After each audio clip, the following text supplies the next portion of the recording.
depiction of ethnicity or race based on tropes and cliches. A widely accepted perception or belief about attributes of a particular race, especially minority groups.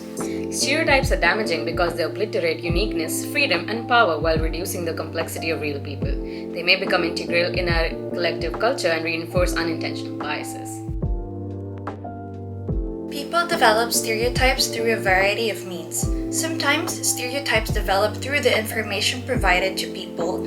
Sometimes, they learn about a group from watching a television. And other times, they develop their own impressions from repeated interactions. Taxi drivers, they're like, oh, where are you from? I'm like, Pakistan. They're like, oh, terrorism. I'm like, yes.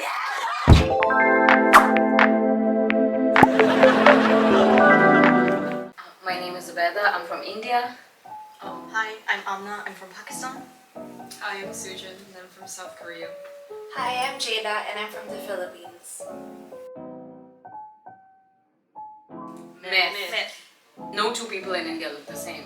Especially if you go from the south to the north, there's like a variety of complexions, and from the east to the west, there's a variety even in the facial features. I think when people say this stereotype, they just think that people look Chinese or like this generic version of a Chinese person, which is like so weird because Asia itself is like such a huge continent and there's so many different types of ethnicities here. In the Philippines, there are a lot of interracial marriages these days. So, for example, my dad is Chinese, but I'm half Filipino, so I wouldn't have been recognized as a typical Filipino. Myth. I am a not skinny Asian. No, I'm not skinny too. I think being skinny or being curvy has a lot to do with genetics, and I feel like it has a bit of a percentage to do with race. However, it solely depends on your genetics, on your family's genetics, the way your body stores fat. I'm gonna sound a bit scientific, sorry. My answer is not as scientific, it's just something I've observed, but when I came to Korea at first, I believed in that myth because all the people I saw around me were like that. And the thing is, it's not really a stereotype as much as it is kind of like The society's trend. preferred. And it's also like the trend to work out. Even in Pakistan, that's like what the TV and whatever, all of these things they kind of show are skinny people and whatnot. So, but when I came to like college or even if just walking around Korea, that's not the case. There are people from all different ages who have different body types.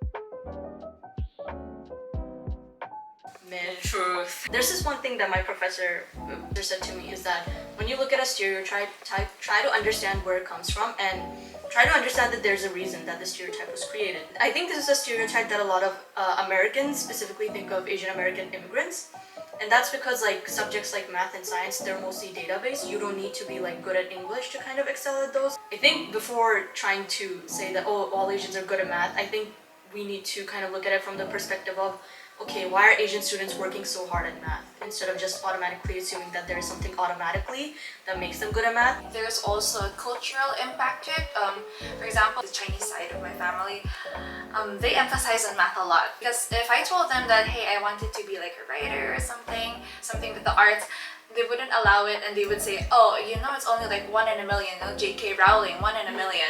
I think I can relate a lot to what she said about the cultural impact about your family, because my dad's part of the family is more of like the engineering and the doctor's side, the computer science. So in a way, during my childhood, I was kind of like pressured to be good at math always because my dad always thought that being good at math is normal for Korean. I'm kind of the living stereotype of an Asian being really good in science, but I feel like the average Indian, and I'm going to speak about India only, Indian student is 5 times better at math than an average American student because of their education system. For us, there's a lot of emphasis on science, right? I think Asia is also like, there are many regions in Asia that are still developing, and for that, parents or like families emphasize security more than like dreams. So they want you to be financially stable and be able to survive rather than follow your dreams. Truth. My parents have always been strict. They've tried to be my friend, but they haven't been able to because I once said hi to a boy and I was yelled at. When I was calling them, they really said, you came here to Korea. We expect you to at least, be above average.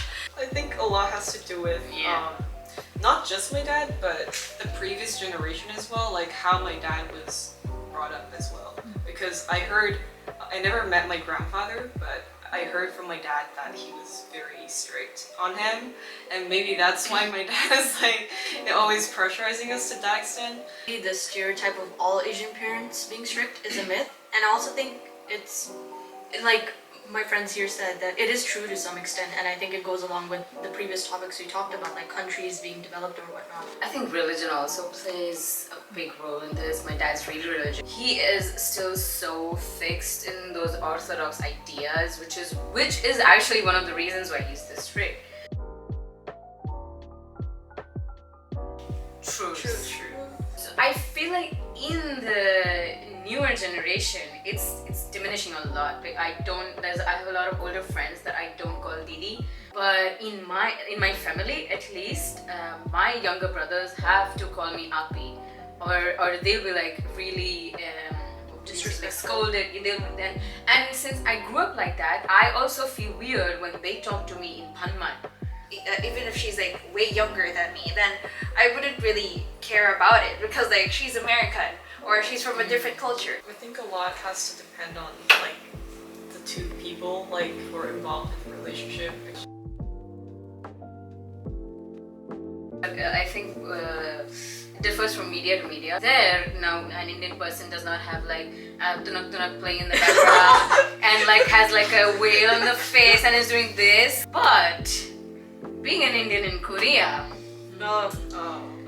people asking me if I can bob my head, if I don't know how to dance like this, and being asked if I worship cows. I don't worship cows. Stereotypes, I think, have some sort of origin in the truth. Like there is some sort of truth to them, but I do think that the problem with stereotypes comes when you generalize them. People see a majority and they make it the whole truth. When that's never the case. Nothing, even scientifically speaking, is 100% homogeneous. So the stereotype can also come from standards, like what they think is pretty, what they think is beautiful. Just because there's a majority doesn't mean that there's no minority in that. Yeah, if there is a majority, then there has to be minorities as well. Thank you for watching our video. If you like more of the contents, Please make sure to Like and subscribe and turn on the notifications bell. And comment down below the stupidest stereotype you have heard. Bye bye!